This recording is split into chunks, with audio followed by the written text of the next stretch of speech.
uncertainty. A big, burly samurai comes to a Zen master and says, "Tell me the nature of heaven and hell." The Zen master looks at him in the face and says, "Why should I tell a scrubby, disgusting, miserable slob like you, a worm like you, do you think I should tell you anything?" Consumed by rage, the samurai draws his sword and raises it to cut off the master's head. The Zen master says, "That's hell." Instantly, the samurai understands that he has just created his own hell, black and hot, filled with hatred, self-protection, anger, and resentment. He sees that he was so deep in hell that he was ready to kill someone. Tears fill his eyes as he puts his palms together to bow in gratitude for this insight. The Zen master says, "That's heaven." The view of the warrior bodhisattva is not hell is bad and heaven is good, or get rid of hell and just seek heaven. Instead, we encourage ourselves to develop an open heart and an open mind to heaven, to hell, to everything. Only with this kind of equanimity can we realize that no matter what comes along, we're always standing in the middle of a sacred space. Only with equanimity can we see that everything that comes into our circle has come to teach us what we need to know.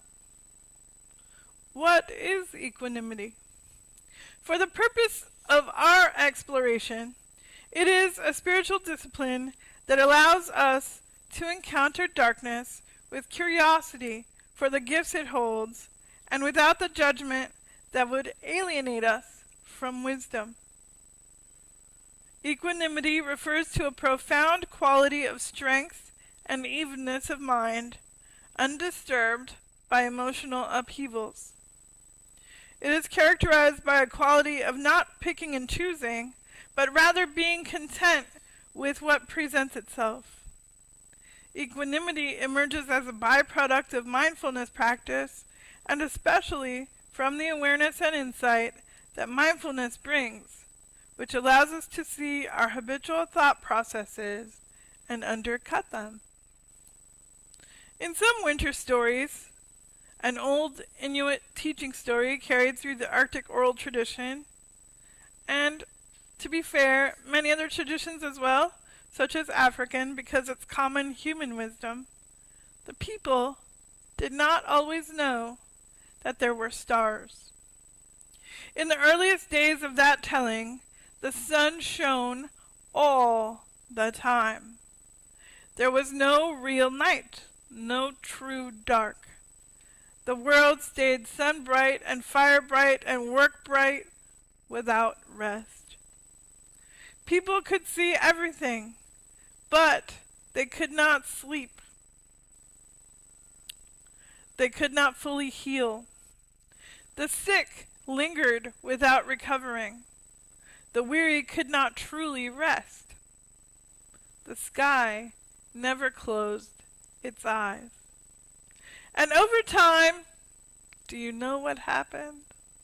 The people grew exhausted. Their bodies began to fail. Their spirits grew thin.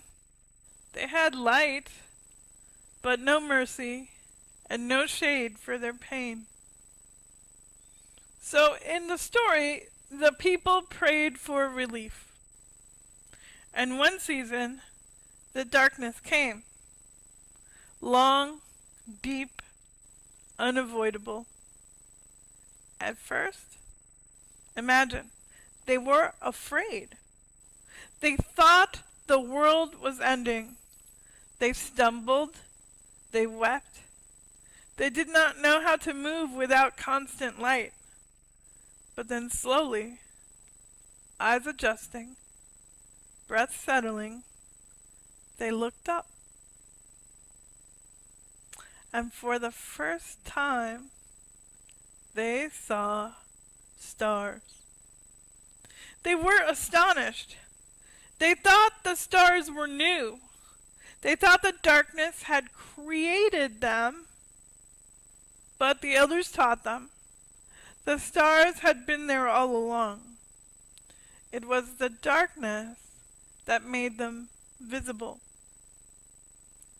You will occasionally hear people say that everything happens for a reason. I understand that for some people, this can be comforting. At the same time, when I look at heartache or cruelty in the world, it seems to me more likely that some things happen for no reason at all. I do not think it would make sense to say that the darkness you may encounter happens in order for you to learn and grow. Rather, we can learn from darkness that one option, in the face of struggle or grief, is to allow a space to open up in which anything is possible. I have a question. Do you remember the show Let's Make a Deal? The host, Monty Hall, would offer prizes, but they were concealed behind curtain number 1 and curtain number 2, for example. The worst prize I ever saw on this show was a set of 7 32-gallon garbage cans, each labeled for a different day of the week. When we talk about possibilities, I'm not exactly talking about those kinds of maybes. Not that. Like maybe you could do one thing that would be all right or another that would be a dud. In her book, Small Wonder, Barbara Kingsolver puts it this way. In the long run, I find it hardest to bear those who couldn't care less, who won't or can't fathom the honest depths of love and grief, who opt out of the bull ride through life in favor of the sleeping berth. These are the ones who say it's ridiculous to imagine that the world could be made any better than it is. The more sophisticated approach, they suggest, is to accept that we are all on a jolly road trip down the maw of catastrophe, so shut up and drive. I fight that. I fight it as if I were drowning. When I come down to this feeling that I am an army of one, standing out on the broad plain, waving my little flag of hope, I call up a friend or two and offer to make dinner for us. We're the theater of the street, the accurate joy of children's hearts. The literature of tomorrow's wisdom arrived today just in time. In the long run, the choice of life over death is too good to resist. Thankfully, you do not have to be an army of one. Part of the nourishment available to your heart is a place, a people, and a purpose in this sacred intentional community. When the world seems full of meanness, this community can exist as a source of grace. It's not perfect. I'm not saying that. But this is a place where grace is possible. When we speak of grace, two important examples come to mind. The graceful movement of a ballet dancer. That is ease and elegance. And the second, gracious hospitality, or the focus on making the experience of the guest as smooth and comfortable as possible. What they have in common is the idea that we can let go of striving.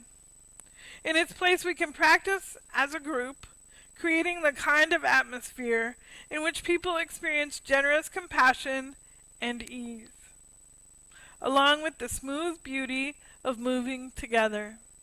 The way a V of geese or school of fishwood. Together, connected. The darkness you encounter will vary according to the texture of your life. A key thing to remember is that you are fully human, and so is everyone else. When these things happen, it isn't because you are bad or wrong and in need of punishment. Rather, part of being human is that even though we have heard about perfection, and sometimes it is asked of us, or we ask it of others, none of us has ever seen it, felt it, or accomplished it. Pema Chodron again, bless her, in her book, When Things Fall Apart, Heart Advice for Difficult Times, says that things falling apart is a kind of testing and also a kind of healing. We think that the point is to pass the test or to overcome the problem. But the truth is, things don't really get solved. They come together and they fall apart. Then they come together again and fall apart again. It's just like that. The healing comes from letting there be room for all of this to happen. Room for grief, for relief, for misery, for joy. We will have things that we don't want. Things that hide the stars from us. Disappointing diagnoses, financial struggles, ruptures in relationships that we just can't seem to reconcile. The world will continue to get hotter. Billionaires will continue to hoard wealth. And the poor will continue to struggle. Sometimes this kind of darkness feels neither dramatic nor spiritual. Just heavy and dull, as though you cannot get a break. When you are in that darkness, one of the most important things you can do is tell the truth about yourself and your experience. The opposite of this is that old chestnut. How are you? Fine. Except you're not. Except the weight of darkness you are carrying, even if unseen, is costing you something, daring you to hope and wait. You don't have to tell everyone all your business, of course. But be gentle with yourself, please. Don't force yourself into compliance with a false front. And certainly, absolutely, find people and places where it is okay for you to show the darkness you are holding, and maybe even to lay it down. I hope that some of that can happen for you in this community.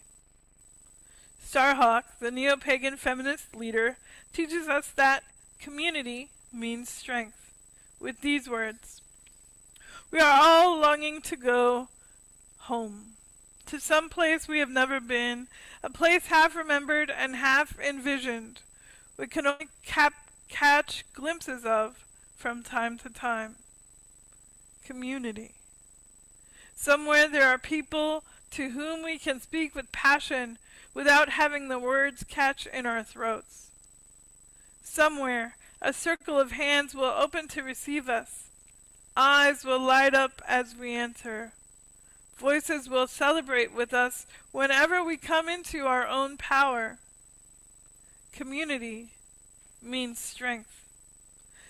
That joins our strength to do the work that needs to be done. Arms to hold us when we falter. A circle of healing. A circle of friends. Someplace where we can be free. The truth you hold is actually essential to this community, even when it is not cute, even when you might not have words for the level of difficulty.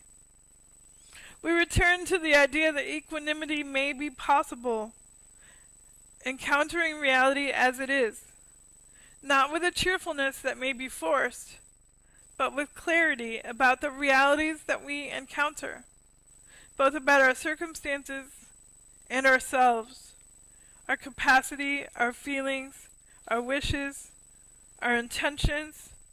Here, I don't use intentions as maybe, wishing or hoping. I'm going to tell you in a second what I mean.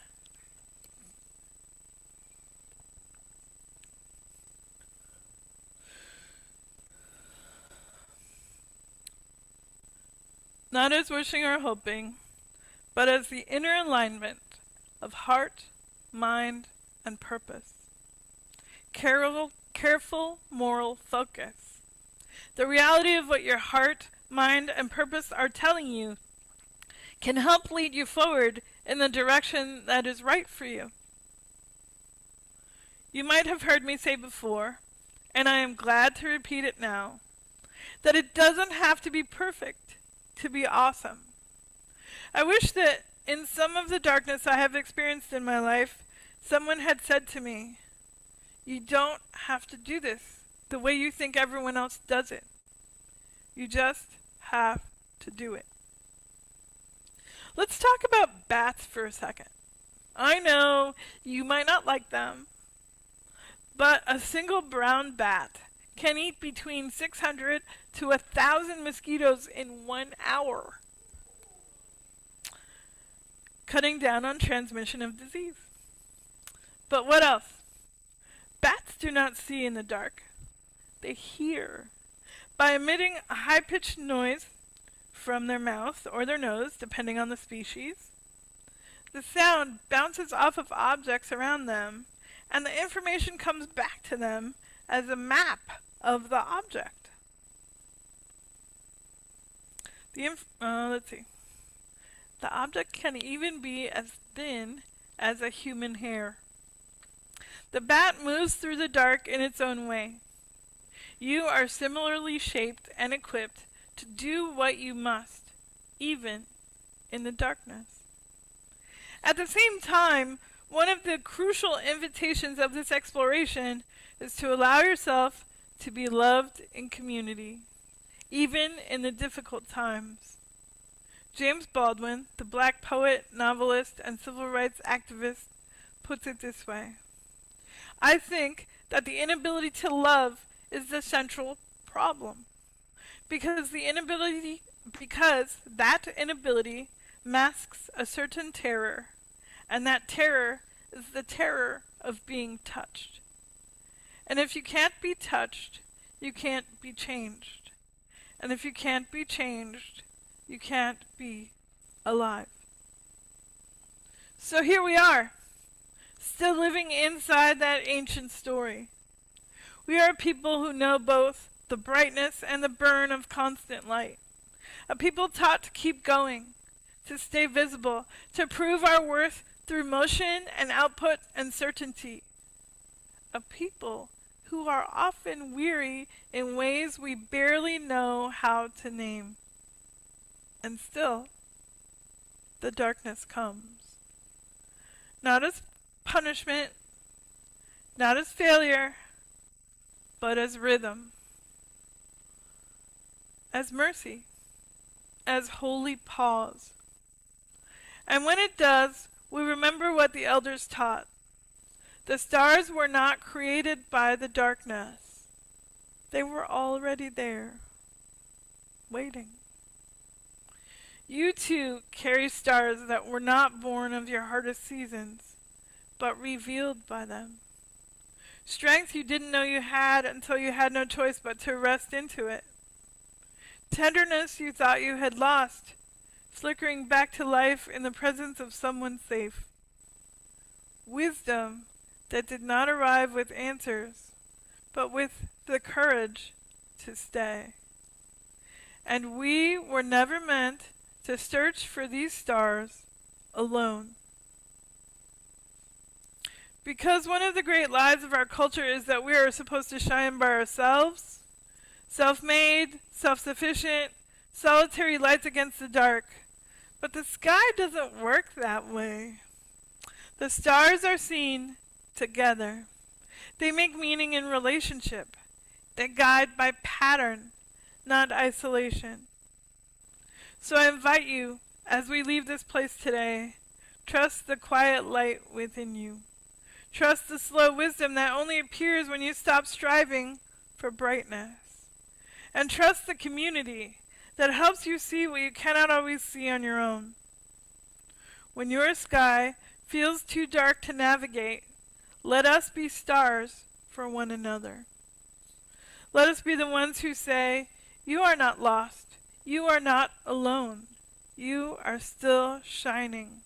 I can see your light. The stars have been there all along. And now, beloveds, may you go gently enough and together enough to see them.